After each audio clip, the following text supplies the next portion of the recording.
சித்ரா பௌர்ணமி அன்னைக்கு எங்கள் வீட்டில் நைட்டு டின்னர் என்னன்னு பார்க்கலாம் வாங்க.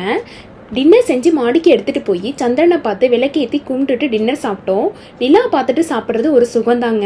எல்லா டேஸும் நம்மளால் எடுத்துகிட்டு போயிட்டு வர முடியாது. இந்த ஒன் டே வந்து எங்களுக்கு ரொம்ப ஸ்பெஷலாக போச்சு. இடியாப்பம் செஞ்சுருந்தோம். அடுத்து வெஜிடபிள்ஸ்லாம் போட்டு ஒயிட் குருமா செஞ்சுருந்தோம்.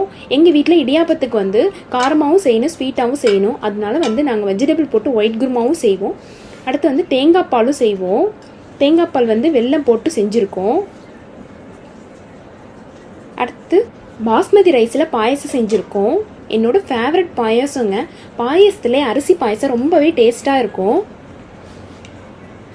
அடுத்து புட்டு வந்து வெல்லம் போட்டு செஞ்சுருக்கோம். புட்டுனால எங்கள் அத்தை ஞாபகம் தாங்க வரும். சின்ன வயசில் எங்கள் வீட்டுக்கு வந்தாலே புட்டு செஞ்சு எடுத்துகிட்டு வருவாங்க. அதெல்லாம் ஒரு காலங்க. அடுத்து காலிஃப்ளவர் பொரிச்சது வச்சுருக்கோம். சித்ரா பௌர்ணமி டின்னர் எப்படி இருக்குன்னு சொல்லுங்கள். தேங்க்யூ ஃபார் வாட்சிங்.